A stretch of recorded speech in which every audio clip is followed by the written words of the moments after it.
We are where we are. What happens next? Yeah, the Boundary Commission have decided Cornwall Council will have 87 members in the future. That's decided. There's no point going over the arguments about that. But what we do now have the opportunity is to come up with the detailed boundaries that each councillor represents.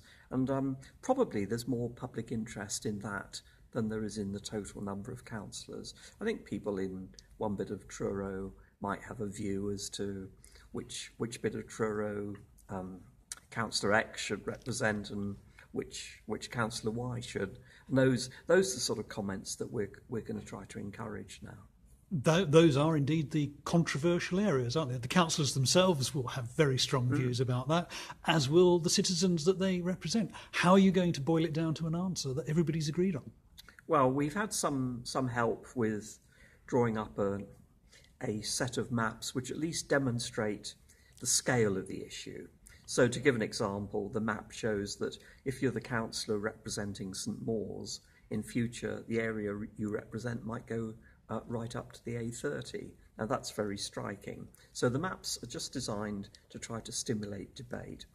We want people to have a look at the maps, see if they like them, say if they don't, come up with alternative proposals if they see fit. I suppose the sort of thing we're looking at is that which parishes have got a particularly strong relationship with other parishes close to them, which do they definitely not want to be related to, which is equally important. What town do they look to for their services, so which town are they linked to? We're going to be working on that as Cornwall councillors.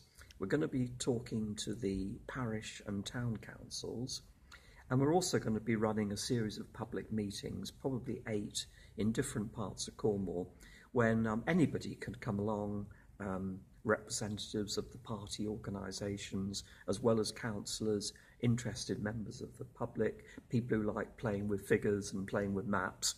So what we want to do, it's now the beginning of October.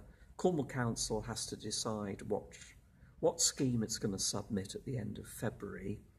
Anybody else can make representations to the Boundary Commission, but I think what we want to do as Cornwall Council is to try and come up with proposals which will hopefully command quite a bit of support. You're never going to come up with a scheme that everybody favours. That's impossible. And I think people also have to be aware that we are constrained by the rules, in particular the fact that the number of electors in each county division has to be more or less the same. Well, that's not a bad rule, is it, really? Well, no, it's a good argument about democracy, but equally it's a bit more flexible than with the parliamentary boundary review, and I think that's better. Clearly, though, getting 123 into 87 means that some communities, neighbouring communities, are going to somehow have to be shoehorned together, and that's going to be quite controversial. I would imagine that there are some people in St Ives or in Hale that don't want to be in the same ward, but that might have to happen. Yeah, this is true, and one of the complexities of Cornwall is that the towns have such different populations. So there is no council size that would lead to an outcome that would mean that towns were all contained and the rural areas are separate. Certainly over the years, the things I found most controversial are when you get a proposal which puts a village or a number of villages in with part of a town. Generally, people don't like that. I know not everybody takes that view, but I would say that is the majority of opinion. And I suspect within the range of options that are allowed, I think we're going to try to present that as much as possible.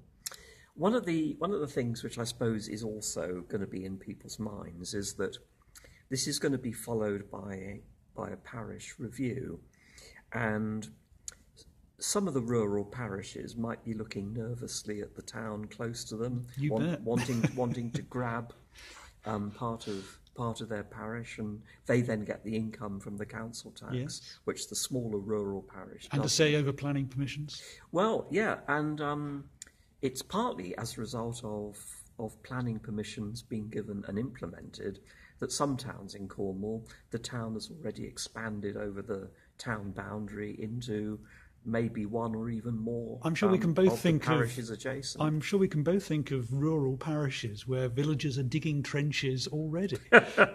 Yes, yeah, it makes the state of opinion in Barcelona look quite moderate at the present time. So yeah, people do have strong feelings, and okay, some of this may look a bit petty perhaps to people observing from outside, but it really does matter. And the towns, do have a different perspective on the way that they want local government to work in future from some of the parishes close to them.